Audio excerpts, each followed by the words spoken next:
Tours, sa cathédrale et son grand théâtre. Cet énorme vaisseau de culture semble être depuis toujours posé là, amarré au toit de la ville.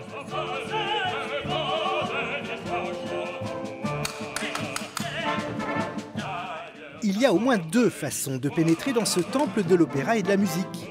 Par la grande porte majestueuse, avec cet escalier monumental si typique de l'architecture du 19e siècle. Et puis, il y a cette autre entrée, plus discrète, à l'arrière du bâtiment, qui donne sur une petite cour, modeste et soigneusement cachée à la vue du public. D'ici, on voit la majorité des activités de préparation, des activités parallèles, de ce que le spectateur ne voit pas et ne doit pas voir.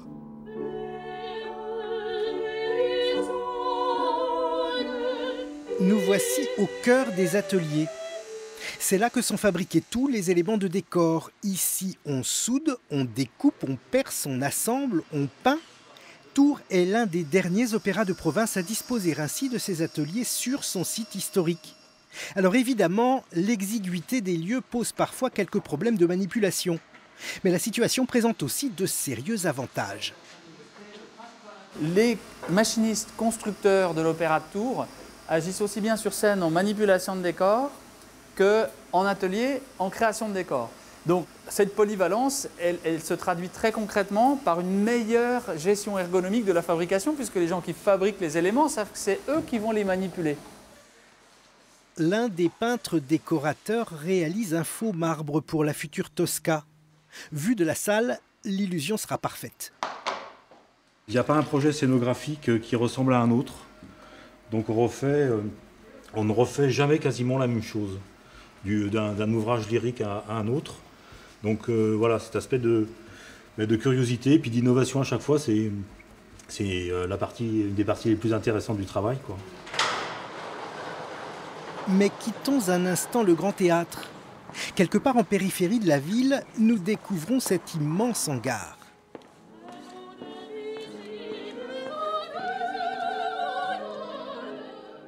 Les décors et accessoires d'une vingtaine d'opéras sont stockés ici. Derrière vous, Così fan tutte, hein.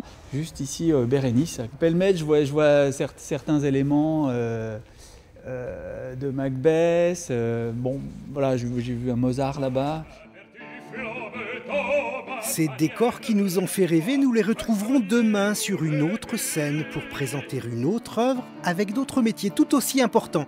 C'est grâce au rôle propre à chacun que le spectacle peut trouver toute sa magie.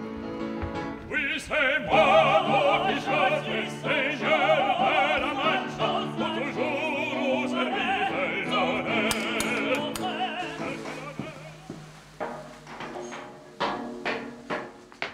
Il flotte comme un parfum de naphtaline au fond de ce couloir.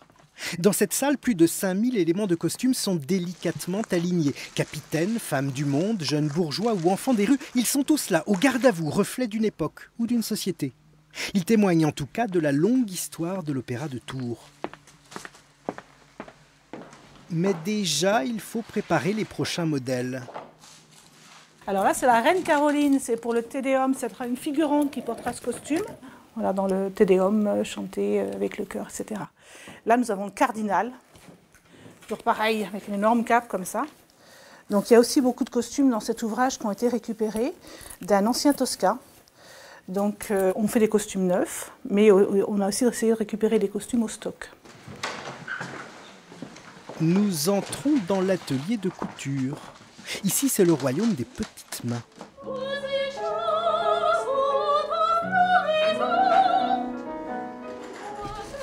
Tiens Cathy, c'est toi qui sors la robe rose derrière, hein?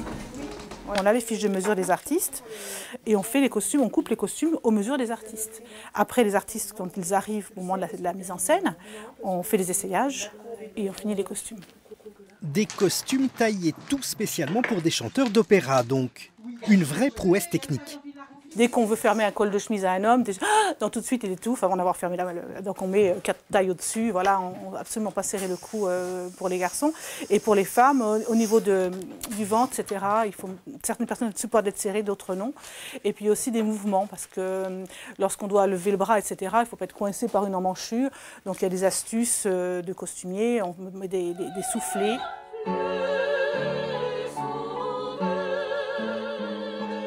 Alors quand on voit sur scène les costumes que l'on a réalisés soi-même, on ressent une certaine fierté, mais pas seulement. On est heureux, on est ému, on a l'œil très technique la première fois qu'on le voit, donc on ne profite pas assez de l'opéra du coup. Direction la salle d'essayage. Il règne ici une sorte de fébrilité. La soutane est un peu longue, on mettra une calotte noire. Anna Rose, Cléa, Flore et Romane sont de jeunes recrues issues du conservatoire. C'est leur toute première expérience scénique. C'est trop cool, enfin, je sais pas, c'est l'opéra quand même, donc c'est pas n'importe quoi. C'est nouveau. Et tant pis pour les costumes de princesse. Pour la Tosca, c'est en enfant de chœur qu'elles apparaîtront.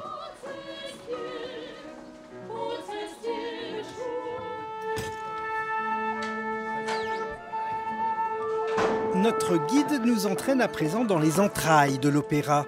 Cette forêt de poutres remplit son office depuis l'origine du Grand Théâtre, soit presque un siècle et demi à soutenir les représentations. Nous sommes ici sous la scène, 9 mètres de haut répartis sur 3 niveaux. Cet espace remplit une fonction très précise. Il sert à aménager des apparitions scéniques. Voilà, en volume ou des toiles ou des personnes, avec une apparition sur une trappe à tampon. Voilà, ça se fait fréquemment.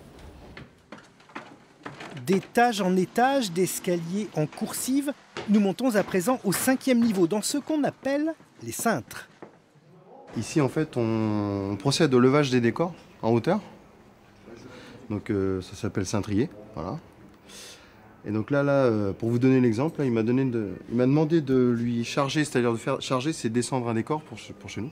Et appuyer, c'est le remonter en fait, pour le dissimuler derrière des frises. Ça fait un peu penser au système, vous savez, il y a tous les systèmes de marins. Sur les bateaux, il y a tous les fils pour détendre les voiles. Et sauf que là, on est sur un système relativement plus moderne qu'un bateau. Le cintrier est en contact étroit avec la régie lumière 18 mètres plus bas. Dernier réglage des éclairages. Pendant ce temps, les solistes de l'Homme de la Mancha prennent un moment pour se concentrer dans leur loge. Chercher des trésors là où se trouve que la boue, n'est-ce pas pure folie? Et la folie suprême, n'est-elle pas de voir la vie telle qu'elle est, et non telle qu'elle devrait être? Le Grand Théâtre de Tours, ils en connaissent déjà pour la plupart les charmes. Il est à taille humaine et à chaleur humaine, surtout pour ce genre d'œuvre. Je pense que c'est bien d'avoir quelque chose de chaleureux. Une belle salle comme celle-ci, c'est malgré tout un très très joli théâtre. On est très très bien reçus. Et c'est très important pour nous, hein, parce qu'on est, comme je dis, on est des itinérants, on est des nomades. Et pour nous, le théâtre, la maison du théâtre, c'est la maison. C'est là où on va passer la plupart du temps. Et donc on a besoin de bien s'y sentir. Il reste encore quelques jours avant les premières représentations devant le public. Alors pour l'instant, les répétitions, c'est sans costume et avec un piano pour tout orchestre.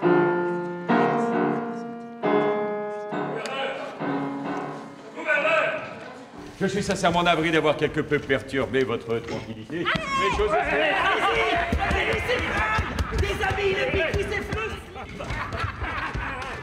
Ouais, vous redescendez là et comme ça vous la regardez, vous n'êtes pas derrière elle. Voilà.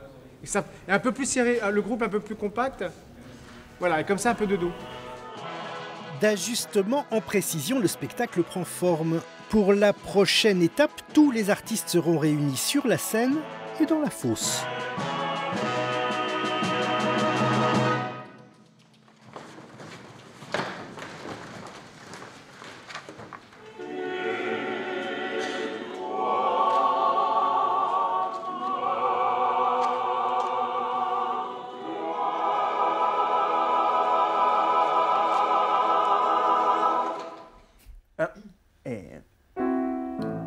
Chaque métier a son propre tempo.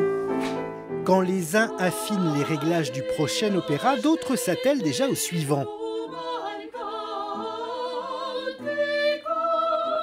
Dans la salle dite des chœurs, les sopranos et les altos s'activent. Au programme Dvorak, Massenet et la Tosca de Puccini.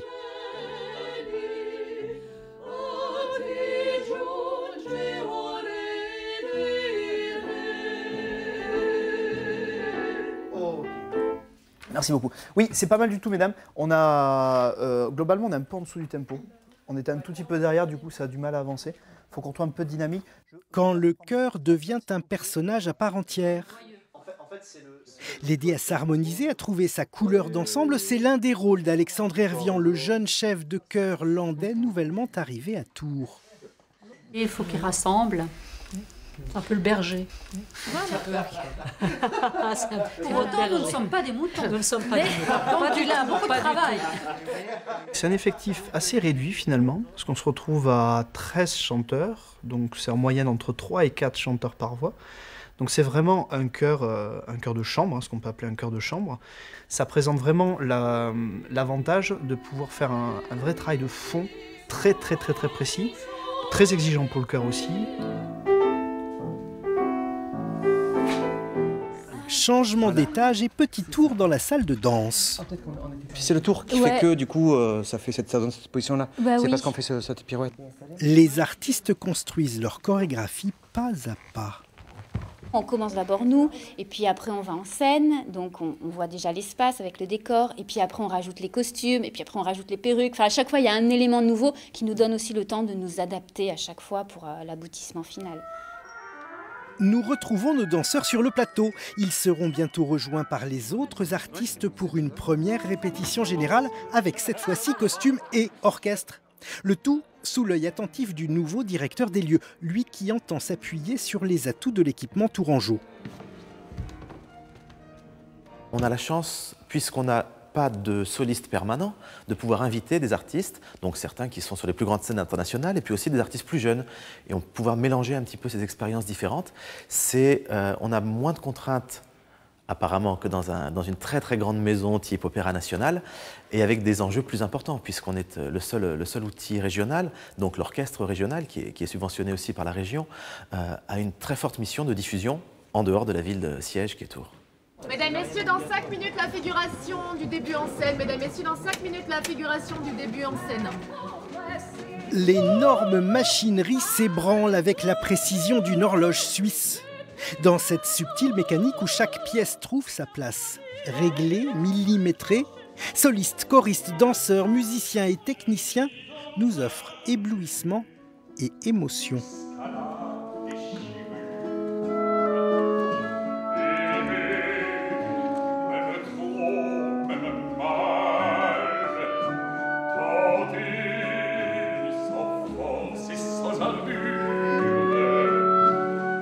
Ate